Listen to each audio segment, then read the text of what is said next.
ಶ್ರೀ ಗಣಪತಿ ಶಾರದಾ ಗುರುಭ್ಯೋ ನಮಃ. ಶ್ರೋತೃಗಳಿಗೆ ಜ್ಞಾನೇಶ್ವರಿ ವ್ಯಾಖ್ಯಾನ ಸಹಿತ ಭಗವದ್ಗೀತೆಯಲ್ಲಿ ಕರ್ಮ ಸನ್ಯಾಸ ಯೋಗವೆಂಬ ಪಂಚಮೋಧ್ಯಾಯಕ್ಕೆ ಸ್ವಾಗತ.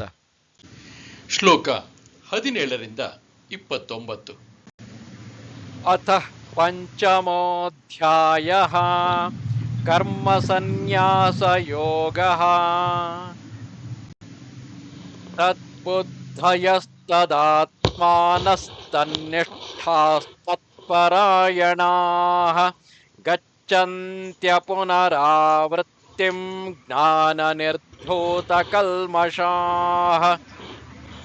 ಯಾರ ಮನಸ್ಸು ಪರಮಾತ್ಮನಲ್ಲಿ ತದ್ರೂಪವಾಗಿದೆಯೋ, ಯಾರ ಬುದ್ಧಿಯು ಪರಮಾತ್ಮನಲ್ಲಿ ತದ್ರೂಪವಾಗಿದೆಯೋ ಮತ್ತು ಸಚ್ಚಿದಾನಂದ ಘನ ಪರಮಾತ್ಮನಲ್ಲಿಯೇ ಯಾರಿಗೆ ನಿರಂತರವಾದ ಏಕೀಭಾವದ ಸ್ಥಿತಿಗಿದೆಯೋ ಅಂತಹ ಪರಮಾತ್ಮ ಪರಾಯಣರಾದ ಪುರುಷರು ಜ್ಞಾನದ ಮೂಲಕ ಪಾಪರಹಿತರಾಗಿ ಆ ಅಪುನರಾವೃತ್ತಿಯನ್ನು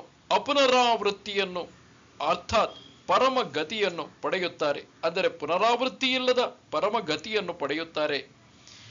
ಸಾಧಕನಿಗೆ ಆತ್ಮಜ್ಞಾನ ಸಂಬಂಧವಾಗಿ ನಿಶ್ಚಯವಾದಾಗ ತಾನೇ ತನ್ನನ್ನು ಬ್ರಹ್ಮರೂಪವೆಂದು ಭಾವಿಸತೊಡಗುವನು. ತನ್ನ ವೃತ್ತಿಯನ್ನು ಪೂರ್ಣ ಬ್ರಹ್ಮಾಕಾರವಾಗಿಸಿಕೊಂಡು ಹಗಲು ರಾತ್ರಿ ಅದೇ ಅನುಸಂಧಾನದಲ್ಲಿ ಇರುತ್ತಾನೆ. ಇಂತಹ ಸರ್ವವ್ಯಾಪಕವಾದ ಜ್ಞಾನವು ಪ್ರಾಪ್ತವಾದವರಿಗೆ ಸಮದೃಷ್ಟಿಯು ಉಂಟಾಗುತ್ತದೆ. ಅದನ್ನು ವಿಶೇಷವಾಗಿ ಶಬ್ದಗಳಿಂದ ಹೇಗೆ ಆಡಿ ತೋರಿಸಲಾದೀತು? ಅವರು ತಮ್ಮನ್ನು ಸಚ್ಚಿದಾನಂದ ಬ್ರಹ್ಮರೂಪರಾಗಿದ್ದೇವೆ ಎಂದು ಭಾವಿಸುವಂತೆಯೇ ಈ ವಿಶ್ವವನ್ನೂ ಹಾಗೆಯೇ ಭಾವಿಸುವುದರಲ್ಲಿ ಅಚ್ಚರಿಯೇನಿದೆ? ದೈವ ಭಾಗ್ಯವು ಕುತೂಹಲಕ್ಕಾಗಿಯೂ ದೈನ್ಯವನ್ನು ನೋಡುವುದಿಲ್ಲ, ಅಥವಾ ವಿವೇಕವು ಭ್ರಾಂತಿಯನ್ನು ತಿಳಿಯುವುದಿಲ್ಲ, ಅಥವಾ ಸೂರ್ಯನು ಅಂಧಕಾರವನ್ನು ಸ್ವಪ್ನದಲ್ಲಿಯೂ ನೋಡುವುದಿಲ್ಲ, ಅಮೃತವು ಮೃತ್ಯುವಿನ ಸುದ್ದಿಯನ್ನು ಕಿವಿಗಿಂದಲೂ ಕೇಳುವುದಿಲ್ಲ. ಇದಿರಲಿ, ಉಷ್ಣತೆ ಹೇಗಿದೆ ಎಂಬುದು ಚಂದ್ರನಿಗೆ ಹೇಗೆ ತಿಳಿದಿಲ್ಲವೋ ಹಾಗೆಯೇ ಜ್ಞಾನಿಯಾದವರಿಗೆ ಸಮಸ್ತ ಪ್ರಾಣಿಗಳಲ್ಲಿ ಭೇದವು ಕಂಡುಬರುವುದಿಲ್ಲ.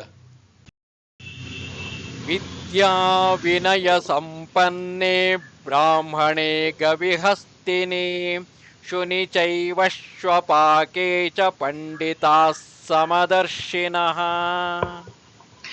ಆ ಜ್ಞಾನಿಗಳಾದವರು ವಿದ್ಯಾ ಮತ್ತು ವಿನಯಯುಕ್ತರಾದ ಬ್ರಾಹ್ಮಣನಲ್ಲಿ ಹಾಗೂ ಹಸು, ಆನೆ, ನಾಯಿ ಮತ್ತು ಚಂಡಾಲನಲ್ಲಿಯೂ ಸಹ ಸಮದರ್ಶಿಗಳಾಗಿಯೇ ಇರುತ್ತಾರೆ.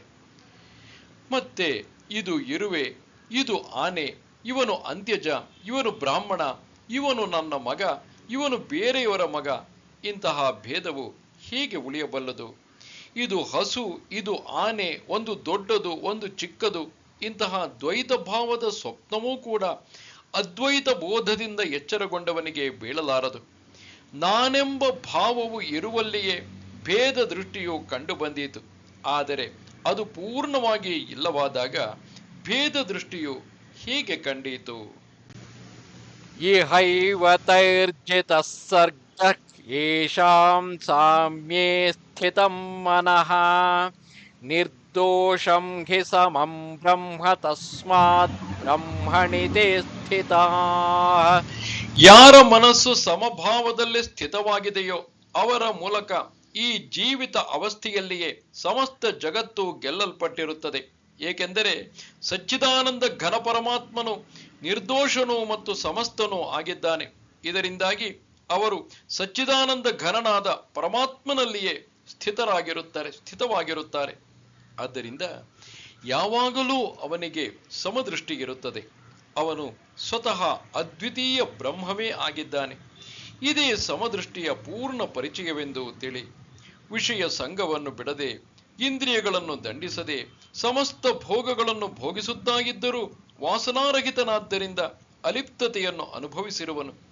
ಅವನು ಜನರನ್ನು ಅನುಸರಿಸುತ್ತಾ ಉಳಿದ ಸಾಮಾನ್ಯ ಜನರಂತೆ ವ್ಯವಹರಿಸುತ್ತಾ ಇದ್ದರೂ ಲೌಕಿಕವಾದ ಅಜ್ಞಾನವನ್ನು ತ್ಯಾಗ ಮಾಡಿರುವನು. ಪಿಶಾಚಿಯು ಜಗತ್ತಿನಲ್ಲಿ ಇದ್ದುಕೊಂಡು ಜಗತ್ತಿಗೆ ಕಾಣಿಸದಂತೆಯೇ ಅವನು ದೇಹಧಾರಿಯಾಗಿದ್ದರೂ ಸಂಸಾರಿಗಳು ಅವನನ್ನು ಗುರುತಿಸುವುದಿಲ್ಲ.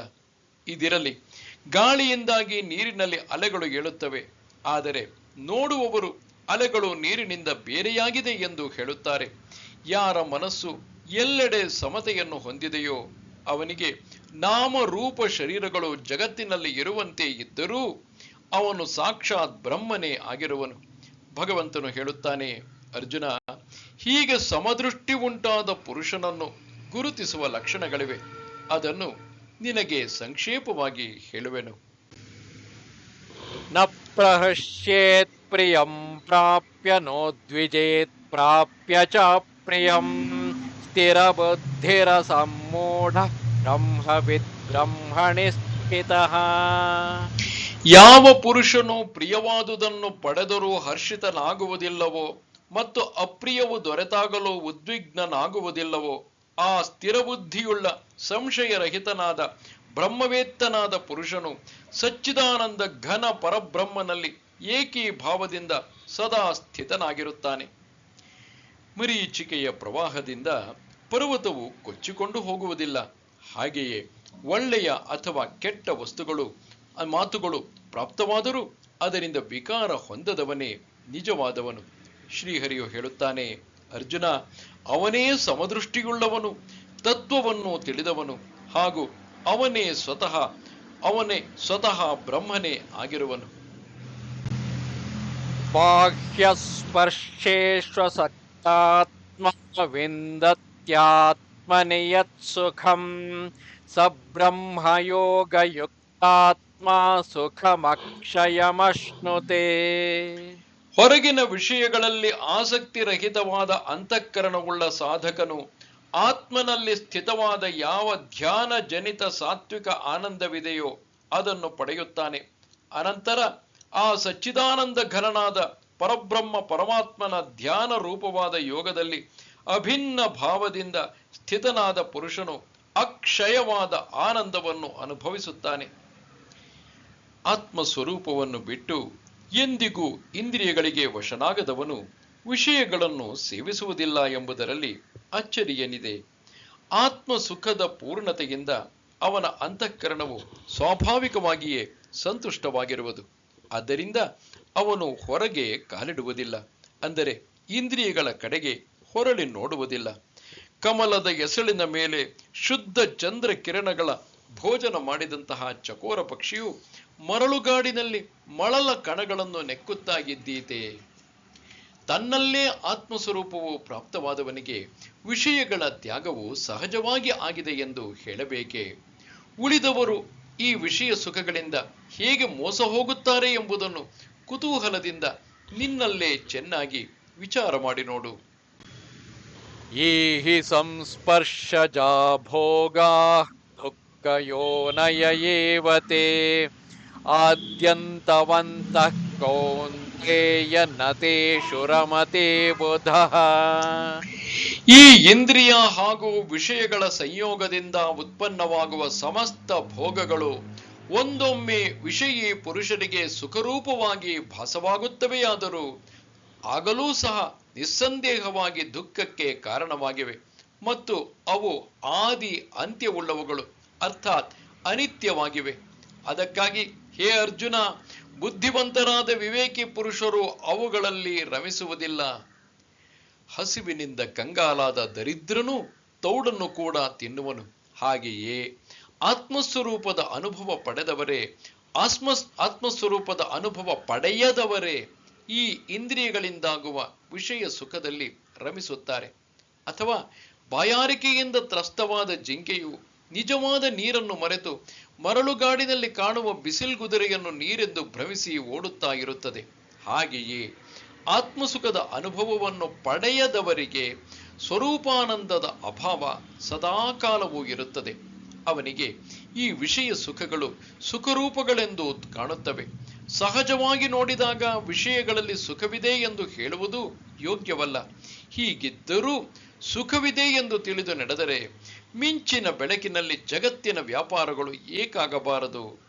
ಮಳೆ, ಬಿಸಿಲು, ಗಾಳಿ ಇವುಗಳ ನಿವಾರಣೆ ಮೋಡಗಳ ನೆರಳಿಂದ ಆಗುವುದಾದರೆ 3 ಮಹಡಿಗಳ ಮನೆಯನ್ನು ಏಕೆ ಕಟ್ಟಬೇಕು? ಬಚನಾಗ ಅಂದರೆ ವಿಷದ ಕಂದವನ್ನು ಅಜ್ಞಾನದಿಂದ ಸಿಹಿ ಎಂದು ಹೇಳುವಂತೆಯೇ ವಿಷಯಗಳಲ್ಲಿ ಸುಖವಿದೆ ಎಂಬುದು ಬಾಯಿ ಬಡಿಕೆಯಾಗಿದೆ. ಅಥವಾ ಭೂಮಿಪುತ್ರನಾದ ಗ್ರಹಕ್ಕೆ ಅಂದರೆ ಭೌಮ ಮಂಗಳ ಗ್ರಹಕ್ಕೆ ಹೇಳುತ್ತಾರೆ, ಆದರೆ ಅವನು ಅನಿಷ್ಟಕಾರನು, ಬಿಸಿಲ್ಗುದುರೆಗೆ ಮೃಗಜಲನೆಂದು ಹೇಳುತ್ತಾರೆ. ಹಾಗೆಯೇ ವಿಷಯ ಸೇವನೆಯಲ್ಲಿ ಸುಖವಿದೆ ಎಂದು ಹೇಳುವುದು ವ್ಯರ್ಥಾಲಾಪವೇ ಸರಿ. ಇದೆಲ್ಲ ಇರಲಿ, ಹಾವಿನ ಹೆಡೆಯ ನೆರಳು ಇಲಿಗೆ ಎಷ್ಟು ಸುಖಕರವಾಗಬಹುದು ಹೇಳು ನೋಡುವ.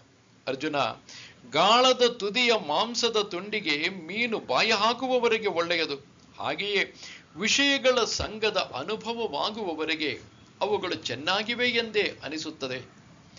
ಎಲೈ ಕಿರೀಟಿ, ವಿರಕ್ತರ ದೃಷ್ಟಿಯಿಂದ ನೋಡಿದಾಗ ಈ ವಿಷಯ ಸುಖಗಳು ಕುಷ್ಠರೋಗದಲ್ಲಿ ಊದಿಕೊಂಡ ಶರೀರದಂತೆ ಘಾತಕವಾಗಿವೆ. ಆದ್ದರಿಂದ ಭೋಗದಿಂದ ಉಂಟಾದ ಸುಖವು ಮೊದಲಿನಿಂದ ಕೊನೆಯವರೆಗೂ ದುಃಖಪ್ರದವೇ ಆಗಿದೆ ಎಂದು ತಿಳಿ. ಆದರೆ ಪಾಪ ಮೂರ್ಖ ಜನರು ಏನು ಮಾಡಿಯಾರು? ವಿಷಯಗಳನ್ನು ಭೋಗಿಸದೆ ಅವರಿಂದ ಇರಲಾಗುವುದಿಲ್ಲ. ಅವರಿಗೆ ಅವುಗಳೊಳಗಿನ ಸ್ವರೂಪವು ತಿಳಿಯದಿರುವುದರಿಂದ ಭೋಗಿಸುತ್ತಲೇ ಇರುತ್ತಾರೆ. ಕೀವಿನಲ್ಲಿ ಕೆಸರಿನಲ್ಲಿ ಇದ್ದ ಕ್ರಿಮಿಗೆ ಜಿಗುಪ್ಸೆ ಉಂಟಾಗುತ್ತದೆಯೇ ಹೇಳು? ಆ ದುಃಖಿತರಿಗೆ ದುಃಖವೇ ಪ್ರಿಯ ಜೀವನವಾಗಿರುತ್ತದೆ. ಏಕೆಂದರೆ ಅವರು ವಿಷಯರೂಪಿ ಕೆಸರಿನಲ್ಲಿದ್ದ ಕಪ್ಪೆಯಂತೆ, ವಿಷಯೋಪಭೋಗ ರೂಪವಾದ ನೀರಿನಲ್ಲಿರುವ ಮೀನಿನಂತೆ ಇರುವುದರಿಂದ ವಿಷಯ ಸೇವನೆ ಹೇಗೆ ತಾನೇ ಬಿಟ್ಟಾರು? ಅಲ್ಲದೆ ಜೀವನು ವಿಷಯಗಳಲ್ಲಿ ಅನಾಸಕ್ತನಾದರೆ ದುಃಖದಾಯಕ ಯೋನಿಗಳು ಇರುವವೇ? ಅವುಗಳೆಲ್ಲ ನಿರರ್ಥಕವಾಗಿ ಹೋಗಲಾರವೆ? ಅಥವಾ ಗರ್ಭವಾಸದಲ್ಲಿ ಆಗುವ ದುಃಖ, ಇಲ್ಲವೇ ಜನ್ಮ ಮರಣದ ಕಷ್ಟಕರ ಅವಿಶ್ರಾಂತವಾಗಿ ನಡೆಯುವ ಮಾರ್ಗವನ್ನು ಯಾರು ತಾನೇ ನಡೆಯಬೇಕು? ವಿಷಯಾಸಕ್ತ ಜನರು ವಿಷಯೋಪಭೋಗಗಳನ್ನು ಬಿಟ್ಟು ಬಿಟ್ಟರೆ ಮಹಾದೋಷಗಳು ಎಲ್ಲಿ ವಾಸಿಸುವುದು? ಮತ್ತೆ ಈ ಸಂಸಾರವೆಂಬ ಶಬ್ದ ಸುಳ್ಳಾಗಲಾರದೆ. ಆದ್ದರಿಂದ ವಿಷಯಗಳ ಭೋಗದಿಂದ ಉಂಟಾಗುವ ದುಃಖವನ್ನು ಸುಖವೆಂದು ಭಾವಿಸುವವರು ಲೊಳಲೊಟ್ಟೆಯಾದ ಮಿಥ್ಯೆಯಾದ ಅಜ್ಞಾನವನ್ನು ನಿಜವಾಗಿಸಿ ಜನರಿಗೆ ತೋರಿಸಿಕೊಟ್ಟಿರುವರು. ಅರ್ಜುನ, ವಿಚಾರ ಮಾಡಿ ನೋಡಿದರೆ ಈ ವಿಷಯಗಳು ಬಹಳ ಕೆಟ್ಟದಾಗಿವೆ. ಆದ್ದರಿಂದ ನೀನು ತಪ್ಪಿಯಾದರೂ ಆ ಮಾರ್ಗದ ಕಡೆಗೆ ಹೋಗಬೇಡ. ವಿರಕ್ತರಾದ ಪುರುಷರು ಈ ವಿಷಯ ಸುಖಗಳನ್ನು ವಿಷದಂತೆ ತಿಳಿದು ಅದನ್ನು ತ್ಯಜಿಸಿ ಬಿಡುತ್ತಾರೆ. ಹಾಗೂ ಅವರು ಇಚ್ಛಾರಹಿತರಾಗಿದ್ದರಿಂದ ವಿಷಯಗಳು ತೋರುವ ಸುಖರೂಪವಾದ ದುಃಖವು ಅವರಿಗೆ ಒಳ್ಳೆಯದೆನಿಸುವುದಿಲ್ಲ. ಶಕ್ನೋತಿ ಹೈವ ಯಃ ಸೋಢುಂ ಪ್ರಾಕ್ಶರೀರ ವಿಮೋಕ್ಷಣಾತ್ ಕಾಮಕ್ರೋಧೋದ್ಭವಂ ವೇಗಂ ಸಯುಕ್ತಃ ಸ ಸುಖೀ ನರಃ. ಯಾವ ಸಾಧಕನು ಈ ಮನುಷ್ಯ ಶರೀರದಲ್ಲಿ ಶರೀರ ನಾಶವಾಗುವುದಕ್ಕೆ ಮೊದಲೇ ಕಾಮ ಕ್ರೋಧಾದಿಗಳಿಂದ ಉತ್ಪನ್ನವಾಗುವ ವೇಗವನ್ನು ಸಹಿಸುವುದರಲ್ಲಿ ಸಮರ್ಥನಾಗುತ್ತಾನೆಯೋ ಆ ಪುರುಷನೇ ಯೋಗಿಯು ಮತ್ತು ಅವನೇ ಸುಖಿಯೂ ಆಗಿದ್ದಾನೆ. ಜ್ಞಾನಿಗಳಲ್ಲಿ ನಿಶ್ಚಯವಾಗಿಯೂ ವಿಷಯವಾರ್ತೆ ಕೂಡ ಇರುವುದಿಲ್ಲ. ಕಾರಣ ಅವರು ದೇಹದಲ್ಲಿದ್ದರೂ ದೇಹ ಧರ್ಮವನ್ನು ತಮ್ಮ ಹಿಡಿತದಲ್ಲಿ ಇರಿಸಿಕೊಂಡಿರುವರು. ಅಂತರ್ಯಾಮಿಯಾದ ಆತ್ಮ ಸುಖದ ಲಾಭವನ್ನು ಪಡೆದವರು ವಿಷಯಗಳ ಮಾತೆ ತಿಳಿಯಲಾರರು. ಪಕ್ಷಿಯು ಹಣ್ಣನ್ನು ತಿನ್ನುವಾಗ ತಿನ್ನುವ ಪಕ್ಷಿ, ತಿನ್ನುವ ವಿಷಯ ಹಣ್ಣು ಹಾಗೂ ತಿನ್ನುವ ಕ್ರಿಯೆ ಈ ತ್ರಿಪುಟಿಯಲ್ಲಿ ಇರುತ್ತದೆ. ಆದರೆ ಆತ್ಮಸುಖವನ್ನು ಅನುಭವಿಸುವುದರಲ್ಲಿ ಭೋಕ್ತ, ಭೋಗ್ಯವಸ್ತು, ಭೋಗ ಎಂಬ ತ್ರಿಪುಟಿಯೂ ಇರುವುದಿಲ್ಲ. ಅಂದರೆ ತದ್ರೂಪವಾಗಿ ಹೋಗುತ್ತಾನೆ. ಆತ್ಮ ಸುಖವನ್ನು ಅನುಭವಿಸುವುದಕ್ಕಾಗಿ ಉಂಟಾಗುವ ಒಂದು ವೃತ್ತಿಯು ಅಹಂಕಾರವನ್ನು ನಾಶಪಡಿಸುತ್ತದೆ. ಮತ್ತೆ ಸುಖವನ್ನು ಗಾಢವಾಗಿ ಆಲಿಂಗಿಸಿಕೊಳ್ಳುವನು. ಅಂದರೆ ತಾನೇ ಸುಖರೂಪನಾಗುತ್ತಾನೆ. ಆ ಆಲಿಂಗನದ ಭರದಲ್ಲಿ ತಾನಾಗಿಯೇ ನೀರು ನೀರಿನಲ್ಲಿ ಸೇರಿ ಹೋದಂತೆ ಆತ್ಮ ಪರಮಾತ್ಮರ ಏಕರೂಪತೆ ಉಂಟಾಗುತ್ತದೆ. ಅಥವಾ ಆಕಾಶದಲ್ಲಿನ ವಾಯು ಇಲ್ಲವಾದಾಗ ಅಲ್ಲಿ ಆಕಾಶ ಮತ್ತು ವಾಯು ಎಂಬ ಈ ಭೇದವೇ ಇಲ್ಲವಾಗುವಂತೆಯೇ ವೃತ್ತಿ ಮತ್ತು ಆತ್ಮ ಇವುಗಳ ಐಕ್ಯದಲ್ಲಿ ಕೇವಲ ಸುಖ ಮಾತ್ರ ಇರುತ್ತದೆ. ಹೀಗೆ ಭಿನ್ನತೆಯೂ ಇಲ್ಲವಾಗಿ ಏಕತ್ವವು ಪ್ರಾಪ್ತವಾದಾಗ ಆ ಏಕತ್ವವನ್ನು ತಿಳಿಯುವವನು ಬೇರೆ ಸಾಕ್ಷಿ ಯಾರಾಗಿದ್ದಾನೆ? ಯೋऽन्तಃ ಸುಖೋऽन्तರಾರಾಮಃ ತಥಾन्तರ್ಜ್ಯೋತಿರೇವ ಯಃ ಸ ಯೋಗಿ ಬ್ರಹ್ಮ ನಿರ್ವಾಣಂ ಬ್ರಹ್ಮಭೂತೋऽಧಿಗಚ್ಚತಿ. ಯಾವ ಪುರುಷನು ಬ್ರಹ್ಮನಿಗಿಂತ ಬೇರೆ ಯಾವುದೂ ಇಲ್ಲವೇ ಇಲ್ಲವೆಂದು ನಿಶ್ಚಯ ಮಾಡಿ ಸಮಷ್ಟಿ ಅಂತರಾತ್ಮನಲ್ಲಿಯೇ ಸುಖವುಳ್ಳವನಾಗಿದ್ದಾನೋ, ಆತ್ಮನಲ್ಲಿಯೇ ರಮಿಸುವವನಾಗಿದ್ದಾನೋ, ಆತ್ಮನಲ್ಲಿಯೇ ಜ್ಞಾನವುಳ್ಳವನಾಗಿದ್ದಾನೋ, ಅವನು ಸಚ್ಚಿದಾನಂದ ಘನನಾದ ಪರಬ್ರಹ್ಮ ಪರಮಾತ್ಮನ ಜೊತೆಯಲ್ಲಿ ಏಕೀಭಾವವನ್ನು ಪಡೆದ ಸಾಂಖ್ಯ ಯೋಗಿಯು ಶಾಂತ ಬ್ರಹ್ಮನನ್ನು ಪಡೆಯುತ್ತಾನೆ. ಲಭಂತೆ ಬ್ರಹ್ಮ ನಿರ್ವಾಣಂ ಋಷಯಃ ಕ್ಷೀಣಕಲ್ಮಷಾಃ ಛಿನ್ನದ್ವೈಧಾಯತಾತ್ಮಾನಃ ಸರ್ವಭೂತಹಿತೇ ರತಾಃ. ಯಾರ ಎಲ್ಲ ಪಾಪಗಳು ನಾಶವಾಗಿ ಹೋಗಿವೆಯೋ, ಯಾರ ಸಂಶಯಗಳೆಲ್ಲ ಜ್ಞಾನದ ಮೂಲಕ ನಿವೃತ್ತಿ ಹೊಂದಿವೆಯೋ, ಯಾರು ಸಂಪೂರ್ಣ ಪ್ರಾಣಿಗಳ ಹಿತದಲ್ಲಿ ನಿರತರಾಗಿದ್ದಾರೋ, ಯಾರ ಮನಸ್ಸು ಗೆಲ್ಲಲ್ಪಟ್ಟು ನಿಶ್ಚಲ ಭಾವದಿಂದ ಪರಮಾತ್ಮನಲ್ಲಿ ಸ್ಥಿತವಾಗಿದೆಯೋ, ಆ ಬ್ರಹ್ಮವೇತ್ತರಾದ ಪುರುಷರು ಶಾಂತ ಬ್ರಹ್ಮವನ್ನು ಪಡೆಯುತ್ತಾರೆ. ಆದ್ದರಿಂದ ಹಿಂದಿನದೆಲ್ಲ ಇರಲಿ, ಮಾತನಾಡಲು ಆಗದಿರುವುದನ್ನು ಮಾತನಾಡಿದರೆ ಏನು ಪ್ರಯೋಜನ? ಆತ್ಮಸ್ವರೂಪನಾದವನಿಗೆ ಮಾತ್ರ ಇದರ ಮರ್ಮ ಸಹಜವಾಗಿ ತಿಳಿದೀತು.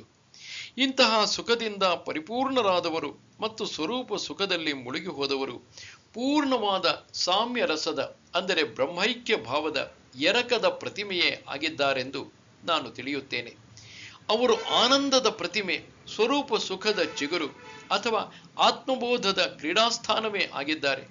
ಅವರು ವಿವೇಕದ ಮೂಲ ವಸತಿ ಸ್ಥಾನವಾಗಿದ್ದಾರೆ, ಪರಬ್ರಹ್ಮನ ಸ್ವಭಾವದವರಾಗಿದ್ದಾರೆ. ಅಷ್ಟೇ ಅಲ್ಲ, ಮೂರ್ತಿವೆತ್ತ ಬ್ರಹ್ಮವಿದ್ಯೆಯಿಂದ ಸುಶೋಭಿತವಾದ ಅವಯವಗಳೇ ಆಗಿದ್ದಾರೆ. ಅವರು ಶುದ್ಧ ಸತ್ವದ ಸಾತ್ವಿಕರಾಗಿದ್ದಾರೆ ಅಥವಾ ಚೈತನ್ಯದ ಸ್ವರೂಪರೇ ಆಗಿದ್ದಾರೆ. ಆಗ ಗುರು ನಿವೃತ್ತಿನಾಥರು ಹೇಳಿದರು, ಈ ಮಾತಿನ ವಿಸ್ತಾರವನ್ನು ಸಾಕು ಮಾಡು. ಆ ಪುರುಷನನ್ನು ಎಷ್ಟೊಂದು ವರ್ಣಿಸುವೆ. ನೀನು ಸಾಧು ಸಂತರನ್ನು ವರ್ಣಿಸತೊಡಗಿದರೆ ನಿನಗೆ ಕಥೆಯ ನೆನಪೇ ಇರುವುದಿಲ್ಲ. ನೀನು ನಿರ್ಗುಣ ಬ್ರಹ್ಮನ ರಸಮಯ ವರ್ಣದ ಕಡೆಗೆ ಗಮನ ಕೊಡುತ್ತೀಯೆ. ಆದರೆ ಇನ್ನು ಆ ಸ್ತುತಿಯನ್ನು ಸಾಕು ಮಾಡು. ಗೀತಾರ್ಥರೂಪವಾದ ದೀಪವನ್ನು ಬೆಳಗಿಸಿ ಸಾಧು ಜನರ ಹೃದಯ ಮಂದಿರದಲ್ಲಿ ಮಂಗಳದಾಯಕ ಜ್ಞಾನದ ಪ್ರಕಾಶವನ್ನು ಬೆಳಗಿಸು. ಹೀಗೆ ನಿವೃತ್ತಿದಾಸರಾದ ಜ್ಞಾನೇಶ್ವರರಿಗೆ ಗುರುಗಳ ಸಂಕೇತ ದೊರೆತಾಗ ಅವರು ಹೇಳಿದರು, ಶ್ರೀಕೃಷ್ಣನು ಹೇಳಿದುದನ್ನೇ ಕೇಳಿರಿ. ಅರ್ಜುನ, ಆತ್ಮಸುಖದ ಆಳವಾದ ಸಮುದ್ರದಲ್ಲಿ ಮುಳುಗಿದವರು ಅಲ್ಲಿಯೇ ನೆಲೆಯಾಗಿ ನಿಂತು ಆತ್ಮಸ್ವರೂಪರೇ ಆಗಿ ಹೋದರು. ಅಥವಾ ಆತ್ಮನ ನಿರ್ಮಲ ಪ್ರಕಾಶದಲ್ಲಿ ತನ್ನಲ್ಲೇ ವಿಶ್ವವನ್ನು ನೋಡುವವನು ದೇಹದಲ್ಲಿದ್ದರೂ ಪರಬ್ರಹ್ಮನೇ ಆಗಿದ್ದಾನೆಂದು ತಿಳಿದುಕೊಳ್ಳಬಹುದು. ನಿಜವಾಗಿ ಅತಿ ಉತ್ತಮವಾದ, ಅವಿನಾಶಿಯಾದ, ಸೀಮಾತೀತವಾದ ಬ್ರಹ್ಮ ಸುಖಕ್ಕೆ ಇಚ್ಛಾರಹಿತರಾದವರೇ ಅಧಿಕಾರಿಗಳಾಗಿದ್ದಾರೆ. ಆ ಸುಖವು ಮಹರ್ಷಿಗಳಿಗಾಗಿಯೇ ಕಾದಿರಿಸಿದೆ, ವಿರಕ್ತರ ಪಾಲಿಗೆ ಬಂದಿದೆ ಮತ್ತು ಅದು ಸಂಶಯರಹಿತರಾದ ಜೀವರಿಗಾಗಿಯೇ ಫಲಪ್ರದವಾಗುತ್ತದೆ. ಕಾಮಕ್ರೋಧ ವಿಯುಕ್ತಾನಾಂ ಯತೀನಾಂ ಯತಚೇತಸಾಂ ಅಭಿತೋ ಬ್ರಹ್ಮ ನಿರ್ವಾಣಂ ವರ್ತತೆ ವಿದಿತಾತ್ಮನಾಂ. ಕಾಮಕ್ರೋಧ ರಹಿತರು, ಚಿತ್ತವನ್ನು ಗೆದ್ದಿರುವವರು, ಪರಬ್ರಹ್ಮ ಪರಮಾತ್ಮನ ಸಾಕ್ಷಾತ್ಕಾರ ಮಾಡಿಕೊಂಡವರು ಆದ ಜ್ಞಾನೀ ಪುರುಷರಿಗೆ ಎಲ್ಲ ಕಡೆಗಳಿಂದ ಶಾಂತ ಪರಬ್ರಹ್ಮ ಪರಮಾತ್ಮನೇ ಪರಿಪೂರ್ಣನಾಗಿದ್ದಾನೆ. ವಿಷಯಗಳಿಂದ ತನ್ನ ಮನಸ್ಸನ್ನು ಹಿಮ್ಮೆಟ್ಟಿಸಿ ಸ್ವಾಧೀನಪಡಿಸಿಕೊಂಡವನು ಮಲಗಿದಲ್ಲಿಂದ ಖಂಡಿತವಾಗಿ ಎಚ್ಚರಗೊಳ್ಳುವುದಿಲ್ಲ. ಅವನು ಬ್ರಹ್ಮಾಕಾರವಾಗಿ ದೇಹಸ್ಥಿತಿಗೆ ಬರುವುದಿಲ್ಲ. ಪಾಂಡುನಂದನ, ಆ ಪುರುಷರು ಆತ್ಮಜ್ಞಾನದ ಕಾರಣವಾದ ಕೈವಲ್ಯ ಪರಬ್ರಹ್ಮರೇ ಆಗಿದ್ದಾರೆ. ಹೀಗೆ ಹೇಗಾಯಿತು ಮತ್ತು ದೇಹದಲ್ಲಿದ್ದಾಗಲೇ ಅವರು ಬ್ರಹ್ಮತ್ವವನ್ನು ಹೇಗೆ ಹೊಂದಿದರು ಎಂದು ನೀನು ಕೇಳುವೆಯಾದರೆ ನಾನು ನಿನಗೆ ಸಂಕ್ಷೇಪವಾಗಿ ಹೇಳುವೆನು. ಸ್ಪರ್ಶಾನ್ ಕೃತ್ವಾ ಬಹಿರ್ಬಾಹ್ಯಾಂ ಚಕ್ಷುಶ್ಚೈವಾಂತರೆ ಭ್ರುವೋಃ ಪ್ರಾಣಾಪಾನೌ ಸಮೌ ಕೃತ್ವಾ ನಾಸಾಭ್ಯಂತರಚಾರಿಣೌ ಯತೇಂದ್ರಿಯಮನೋಬುದ್ಧಿಃ ಮುನಿರ್ಮೋಕ್ಷಪರಾಯಣಃ ವಿಗತೇಚ್ಛಾ ಭಯಕ್ರೋಧಃ ಯಃ ಸದಾ ಮುಕ್ತ ಏವ ಸಹ. ಹೊರಗಿನ ವಿಷಯ ಭೋಗಗಳನ್ನು ಚಿಂತಿಸದೇ ಇದ್ದು ಹೊರಗೆಯೇ ತ್ಯಜಿಸಿ ಮತ್ತು ಕಣ್ಣುಗಳ ದೃಷ್ಟಿಯನ್ನು ಭ್ರೂಮಧ್ಯದಲ್ಲಿ ಸ್ಥಿರವಾಗಿರಿಸಿ ಹಾಗೂ ಮೂಗಿನಲ್ಲಿ ಸಂಚರಿಸುವ ಪ್ರಾಣ ಮತ್ತು ಅಪಾನ ವಾಯುವನ್ನು ಸಮವಾಗಿಸಿ ಯಾರ ಇಂದ್ರಿಯಗಳು ಮನಸ್ಸು ಮತ್ತು ಬುದ್ಧಿ ಗೆಲ್ಲಲ್ಪಟ್ಟಿವೆಯೋ ಅಂತಹ ಮೋಕ್ಷಪರಾಯಣನಾದ ಮುನಿಯು ಇಚ್ಛೆ ಭಯ ಮತ್ತು ಕ್ರೋಧಗಳಿಂದ ರಹಿತನಾಗಿದ್ದು ಸದಾ ಮುಕ್ತನೇ ಆಗಿದ್ದಾನೆ. ವೈರಾಗ್ಯದ ಆಶ್ರಯದಿಂದ ಅಂತಃಕರಣದಲ್ಲಿನ ವಿಷಯ ವಾಸನೆಗಳನ್ನು ಹೊರಹಾಕಿ ಅವರು ಮನಸ್ಸಿನ ವೃತ್ತಿಗಳನ್ನು ಶರೀರದಲ್ಲಿ ಏಕಾಗ್ರ ಮಾಡಿರುವರು. ಇಡ ಪಿಂಗಳ ಬಿಟ್ಟು ಸುಷುಮ್ನೆಯಲ್ಲಿ ಪ್ರಾಣವನ್ನು ಕೊಂಡು ಹೋಗಿ ಲಲಾಟ ಚಕ್ರದಲ್ಲಿ ಒಂದಾಗಿಸಿ ಸ್ವರೂಪದಲ್ಲಿ ದೃಷ್ಟಿಯನ್ನು ಸ್ಥಿರಗೊಳಿಸಿ ಹಿಂದಕ್ಕೆ ತಿರುಗುತ್ತಾರೆ. ಬಲ ಅಂದರೆ ಪಿಂಗಳ ಹಾಗೂ ಎಡ ಅಂದರೆ ಇಡ ಮೂಗುಗಳಲ್ಲಿ ಬಂದು ಹೋಗುವ ವಾಯುವಿನ ಗತಿಯನ್ನು ನಿಲ್ಲಿಸಿ ಅಂದರೆ ಕುಂಭಕ ಮಾಡಿ ಪ್ರಾಣ ಮತ್ತು ಅಪಾನಗಳನ್ನು ಸುಷುಮ್ನೆಯಲ್ಲಿ ಐಕ್ಯಗೊಳಿಸಿ ಅದರೊಂದಿಗೆ ಅವರು ಚಿತ್ತವನ್ನು ವ್ಯೋಮಗಾಮಿ ಅಂದರೆ ಮೂರ್ಧ್ನಿ ಆಕಾಶದತ್ತ ಸಾಗಿಸುತ್ತಾರೆ. ಮತ್ತೆ ದಾರಿಯಲ್ಲಿ ಹರಿಯುವ ಎಲ್ಲ ರೀತಿಯ ನೀರನ್ನು ತನ್ನೊಳಗೇ ಸೇರಿಸಿಕೊಂಡು ಗಂಗೆಯು ಸಮುದ್ರವನ್ನು ಸೇರಿದ ಬಳಿಕ ಅದರಲ್ಲಿ ರಸ್ತೆಯಿಂದ ಹರಿದು ಬಂದ ನೀರನ್ನು ಬೇರ್ಪಡಿಸಲಾಗುವುದಿಲ್ಲ. ಹಾಗೆಯೇ ಅರ್ಜುನ, ಪ್ರಾಣಗಳ ನಿರೋಧದಿಂದ ಮನಸ್ಸು ಚಿದಾಕಾಶದಲ್ಲಿ ಲಯವಾದಾಗ ವಾಸನೆಗಳ ವಿಚಾರಗಳು ತಾನಾಗಿಯೇ ಎಲ್ಲವಾಗುತ್ತವೆ. ಸರೋವರದ ನೀರು ಇಂಗಿ ಹೋದಾಗ ಅದರಲ್ಲಿನ ಪ್ರತಿಬಿಂಬವು ಇಲ್ಲವಾಗುವಂತೆ ಸಂಸಾರದ ಚಿತ್ರ ಮೂಡಿರುವ ಮನೋರೂಪಿ ಪರದೆಯು ಹರಿದು ಹೋಗುತ್ತದೆ. ಹಾಗೆಯೇ ಮನಸ್ಸೇ ಇಲ್ಲವಾದಾಗ ಅಲ್ಲಿ ಅಹಂಕಾರವಾದಿಗಳು ಹೇಗೆ ಇರಬಲ್ಲರು? ಆದ್ದರಿಂದಲೇ ಬ್ರಹ್ಮಸ್ವರೂಪದ ಅನುಭವ ಪಡೆದವನು ಶರೀರಿಯಾಗಿರುವಾಗಲೇ ಬ್ರಹ್ಮನಾಗುತ್ತಾನೆ. ಭೋಕ್ತಾರಂ ಯಜ್ಞ ತಪಸಾಂ ಸರ್ವಲೋಕ ಮಹೇಶ್ವರಂ ಸುಹೃದಂ ಸರ್ವಭೂತಾನಾಂ ಜ್ಞಾತ್ವಾ ಮಾಂ ಶಾಂತಿಮೃಚ್ಛತಿ. ನನ್ನ ಭಕ್ತನು ನನ್ನನ್ನು ಎಲ್ಲ ಯಜ್ಞ ಮತ್ತು ತಪಸ್ಸುಗಳನ್ನು ಭೋಗಿಸುವವನು, ಸಂಪೂರ್ಣ ಲೋಕಗಳ ಒಡೆಯರಿಗೂ ಒಡೆಯನು ಹಾಗೂ ಸಂಪೂರ್ಣ ಪ್ರಾಣಿಗಳ ಸುಹೃದನು ಅರ್ಥಾತ್ ಸ್ವಾರ್ಥರಹಿತ ದಯಾಳುವು ಮತ್ತು ಪ್ರೇಮಿಯೋ ಎಂದು ತತ್ವದಿಂದ ತಿಳಿದುಕೊಂಡು ಶಾಂತಿಯನ್ನು ಪಡೆಯುತ್ತಾನೆ. ಈ ಯೋಗ ಮಾರ್ಗದಿಂದಲೇ ಬಂದಿರುವ ಕಾರಣ ದೇಹಧಾರಿಗಳಾಗಿದ್ದಾಗಲೇ ಜನರು ಬ್ರಹ್ಮ ಸ್ವರೂಪರಾದರು ಎಂದು ನಾವು ಹಿಂದೆ ನಿನಗೆ ಹೇಳಿರುವೆವು. ಆದ್ದರಿಂದಲೇ ಅವರು ಯಮ ನಿಯಮ ರೂಪಿ ಯೋಗ ಮಾರ್ಗದ ಪರ್ವತಗಳನ್ನು ಯೋಗಾಭ್ಯಾಸ ರೂಪವಾದ ಸಾಗರವನ್ನು ದಾಟಿ ಹೋಗಿದ್ದಾರೆ, ಅಂದರೆ ಬ್ರಹ್ಮತ್ವವನ್ನು ಪಡೆದಿದ್ದಾರೆ.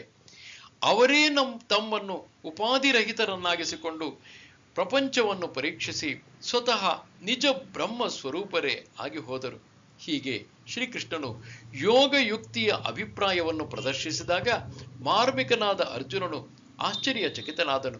ಅವನ ಮನಸ್ಸಿನೊಳಗಿನ ಉದ್ದೇಶವನ್ನು ನೋಡಿ ನಗುತ್ತಾ ಶ್ರೀಕೃಷ್ಣನು ಪಾರ್ಥನಿಗೆ ಹೇಳಿದನು, ನಾನು ಹೇಳಿದುದರಿಂದ ನಿನ್ನ ಮನಸ್ಸು ಸಂತೋಷಗೊಂಡಿದೆ ಏಕೆ? ಆಗ ಅರ್ಜುನನು ಹೇಳುತ್ತಾನೆ, ದೇವ, ಬೇರೆಯವರ ಮನೋಭಿಪ್ರಾಯವನ್ನು ತಿಳಿಯುವುದರಲ್ಲಿ ನೀನು ರಾಜನಾಗಿದ್ದಿ, ನಿಪುಣನಾಗಿದ್ದಿ. ಆದುದರಿಂದಾಗಿ ನನ್ನ ಮನಸ್ಸಿನೊಳಗಿನ ಭಾವವನ್ನು ಚೆನ್ನಾಗಿ ಗುರುತಿಸಿದೆ. ದೇವ, ನಾನು ವಿಚಾರಪೂರ್ವಕವಾಗಿ ಕೇಳಬೇಕಾಗಿರುವುದನ್ನು ನೀನು ಮೊದಲೇ ತಿಳಿದುಕೊಂಡೆ. ನೀನು ಹೇಳಬೇಕಾಗಿರುವುದನ್ನು ಹೆಚ್ಚು ಸ್ಪಷ್ಟಪಡಿಸಿ ಹೇಳುವವನಾಗು. ಉಳಿದ ಯೋಗಶಾಸ್ತ್ರದ ಮಾರ್ಗವನ್ನು ನೀನು ಹೇಳಿದುದು ಆಳವಾದ ನೀರಿನಲ್ಲಿ ಈಜು ಹೋಗುವುದಕ್ಕಿಂತ ಸ್ವಲ್ಪ ನೀರಿನಲ್ಲಿ ದಾಟಿ ಹೋಗುವಷ್ಟು ಸುಲಭವಾಗಿದೆಯಿಲ್ಲ.